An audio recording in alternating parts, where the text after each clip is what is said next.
Saat bulan purnama, sesosok perempuan yang kemunculannya diiringi dengan kabut tipis sering terlihat berdiri di atas danau ini.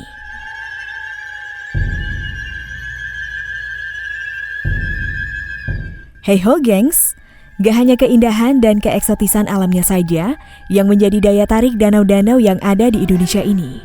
Para pengunjung juga tertarik dengan kisah-kisah mistis dan horor yang mengiringinya.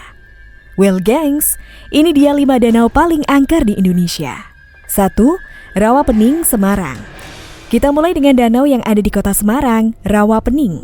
Masyarakat sekitar percaya kalau danau ini sangat angker. Menurut mereka, di sana ada 3 kerajaan makhluk halus. 2 di antaranya ada di sekitar jembatan dan 1 lagi tepat di Rawapening. Sosok yang dipercaya menghuni Rawapening adalah sesosok kakek-kakek. Ada satu kisah yang terkenal di sana.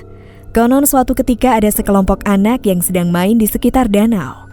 Lalu mereka melihat seorang kakek yang katanya sedang nyari kerang di danau. Anak-anak itu ikut masuk ke dalam air tanpa sadar kalau itu adalah bagian danau yang dalam. Begitu sadar, mereka panik dan berteriak-teriak minta tolong. Sayang 1 dari 5 anak itu nggak tertolong.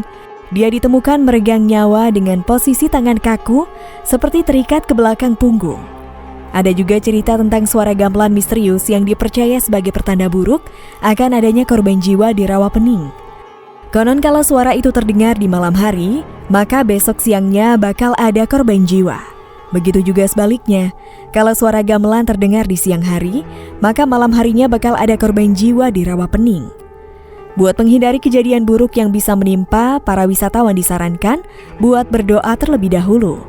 Selama berkunjung ke sana, sebaiknya jangan berbuat jahat, jangan jahil dan jangan melamun kalau kamu nggak pingin celaka. 2. Danau Toba, Sumatera Utara. Selanjutnya adalah danau vulkanik terbesar di dunia yang ada di Sumatera Utara.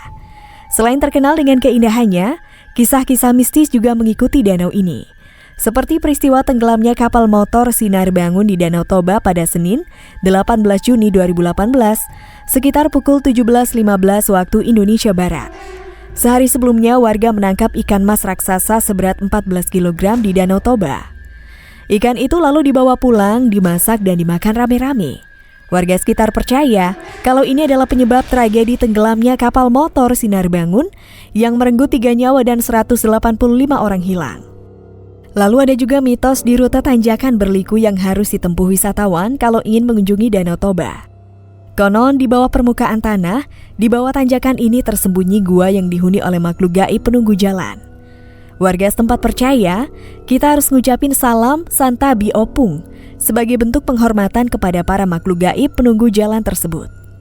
Mitos sosok menakutkan yang dipercaya sebagai penunggu Danau Toba bernama Begu Ganjang juga mewarnai kisah mistis Danau Toba.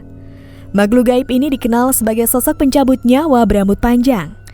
Gak semua orang bisa melihat Begu Ganjang, tapi kalau ada yang melihat sosok tinggi besar dengan rambut panjang di kepalanya, maka dia harus berhati-hati. Kalau sampai terlena, dia bisa kena penyakit, bahkan sampai meregang nyawa. Sosok lain yang konon menghuni Danau Toba adalah ular naga, yang oleh warga dan tetua sekitar dipercaya sebagai perwujudan Samosir, anak Toba yang selamat saat desa tenggelam. Beberapa nelayan yang biasa menjala ikan di danau sering melihat sosok hewan panjang seperti ular. Badannya besar dan gemuk dengan tubuh yang dipenuhi sisik.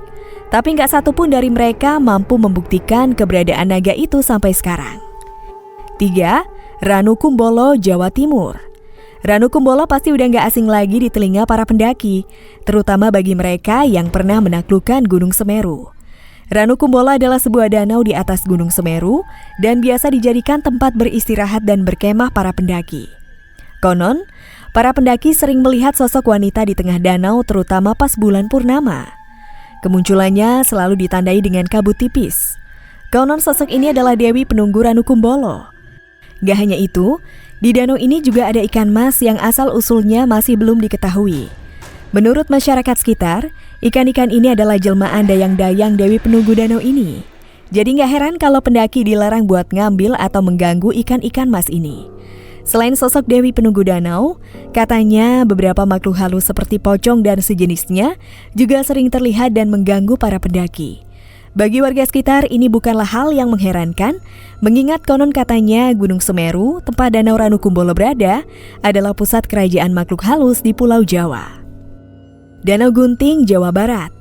Telaga atau Danau Gunting berada di belakang Istana Bogor, tepatnya dekat pintu masuk utama Kebun Raya Bogor. Dari sana kamu tinggal jalan lurus ngelewatin Tugu Lady Raffles. Di bagian tengah danau yang gak terlalu luas ini, ada pulau kecil yang menjadi habitat berbagai spesies burung dan bangau.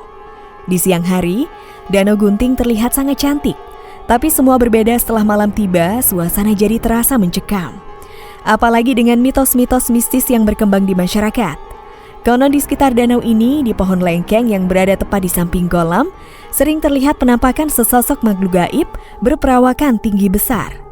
Sedangkan di pulau kecil yang ada di tengah danau, katanya sering muncul sosok noni Belanda dengan pakaian khas noni-noni Belanda tempo dulu.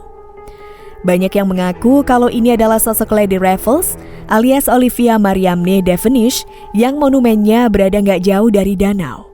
Beberapa petugas kebersihan di Kebun Raya Bogor mengaku kalau mereka pernah melihat sosok hantu noni Belanda ini sedang berjalan-jalan sendirian di sekitar danau. Menurut pengakuan mereka, hantu itu berjalan-jalan santai sambil bersenandung. Selain sosok hantu noni Belanda, beberapa warga yang iseng memancing di danau itu juga pernah diganggu sesosok ular raksasa yang muncul dari dalam danau. 5. Danau Sunter, DKI Jakarta. Danau yang ada di Jakarta Utara ini memang cukup terkenal dan menjadi salah satu tempat wisata yang cukup menarik buat dikunjungi. Meski berada di tengah kota, tapi danau ini nggak lepas dari kisah mistis dan horor. Banyak kejadian aneh di sekitar danau, mulai dari penampakan makhluk halus, kasus orang tenggelam yang jasadnya nggak bisa ditemukan, sampai kemunculan sesosok buaya putih yang diklaim dilihat oleh beberapa warga. Pulau kecil yang ada di tengah danau dipercaya sebagai istana gaib, tempat makhluk halus dan siluman buaya tinggal. Sejumlah warga mengaku kalau mereka melihat sesosok buaya putih yang ukurannya lebih besar daripada buaya umumnya di danau ini. Konon, sosok si manis dari jembatan Ancol juga tinggal di istana gaib itu. Menurut kesaksian, banyak warga dan pengunjung yang hilang kesadaran dan kesurupan saat berada di lokasi Danau Sunter ini. Saat kesurupan, mereka meracau dan mengaku sebagai Mariam, si manis jembatan Ancol. Sebelum dijadikan danau, dulunya tempat ini adalah kawasan rawa-rawa yang memang udah terkenal angker. Menurut warga sekitar, di dasar danau buatan ini ada lumpur hidup. Hal inilah yang menurut mereka jadi penyebab hilangnya beberapa jasad yang tenggelam di Danau Sunter. That's a wrap, gengs. Itu dia 5 danau paling angker di Indonesia. Terima kasih udah ngeluangin waktu buat nonton video ini. See you on the next video and bye!